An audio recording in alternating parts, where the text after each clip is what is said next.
हमने कुछ दिन पहले ऐलान किया था कि दिल्ली में हमारी सरकार बनेगी तो हम 2 योजनाएं लागू करेंगे।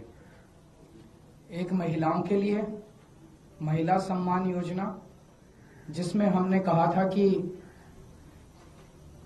हर महिला को 2100 रुपए दिए जाएंगे। कैबिनेट ने प्रस्ताव पारित कर दिया था कि हजार रुपए हर महिला को दिए जाएं, लेकिन मैंने कहा था कि चुनाव जीतने के बाद इसको बढ़ा के हम 2100 रुपए हर महिला को देने शुरू करेंगे।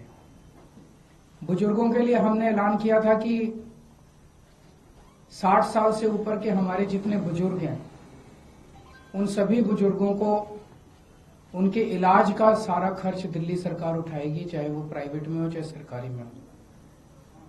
ये दोनों योजनाएं इतनी हितकारी थी, जनता के पक्ष में थी, लोगों के पक्ष में थी कि इन योजनाओं में हमने जैसे ही रजिस्ट्रेशन, आम आदमी पार्टी ने जैसे ही रजिस्ट्रेशन करना चालू किया, इतनी लंबी लंबी लाइनें लगने लग गई। लोगों में इतना उत्साह था, लोग बहुत खुश थे और लाखों लोगों ने, चंद दिनों के अंदर लाखों लोगों ने इसका रजिस्ट्रेशन किया। जाहिर तौर पे बीजेपी की नींद उड़ गई, बीजेपी बुरी तरह से बौखला गई और बीजेपी के कई नेताओं ने मुझे फोन करके बोला कि जी चुनाव तो खत्म हो गया। बोला लगता नहीं इस बार 3-4 सीट भी आएंगी, और बोला कि जीतनी तो दूर की बात है, कई सीटों पे बीजेपी की हो सकता है जमानत जब्त हो जाए। तब इन्होंने ये ठान लिया कि इन योजनाओं को किसी भी तरह से बंद करना है। इन्होंने अपने गुंडे भेजे, कई जगह जहां पे कैंप लगे थे वहां पे गुंडों ने हमारे कैंप उखाड़ने की कोशिश की। इन्होंने पुलिस भेजी, पुलिस भेज के इन्होंने उखाड़ने की कोशिश की। और आज इन्होंने एक फर्जी जांच के आदेश दिए हैं कि जांच होगी। किस चीज की जांच होगी? मेरे को ये नहीं समझ आता, जांच किस चीज की होगी? कोई हम पैसे इकट्ठे कर, हम क्या कर रहे हैं?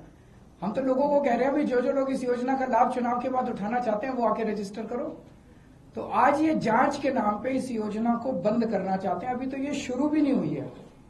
ये तो हमने एक तरह से चुनावी घोषणा की थी कि चुनाव जीतेंगे तो उसके बाद हम ये लागू करेंगे। अब तो बीजेपी की हालत ये हो गई है, ये कांग्रेस के सामने गिड़गिड़ा रहे हैं, हमें बचा लो, हमें बचा लो, हमें बचा लो। बीजेपी की हिम्मत नहीं हुई एलजी को कंप्लेन करने की। संदीप दीक्षित से कंप्लेन कराई है। और बीजेपी और कांग्रेस किस तरह से मिलके आम आदमी पार्टी को और दिल्ली के लोगों को रोक रहे हैं, आप देख रहे हो। मैं दिल्ली के 2 करोड़ लोगों को, मैं दिल्ली की सारी मां बहनों को अपील करना चाहता हूं, दिल्ली के 2 करोड़ लोगों को इकट्ठा होना पड़ेगा। ये चुनाव, एक तरफ दिल्ली के लोग हैं और एक तरफ भारतीय जनता पार्टी है जिसकी गंदी राजनीति है। इस बार हमें इनकी गंदी राजनीति को खत्म करना है। दिल्ली के 2 करोड़ लोगों को मैं अपील करना चाहता हूं, आज मैं जो कुछ हूं आप लोगों की वजह से हूं। मेरा साथ दो।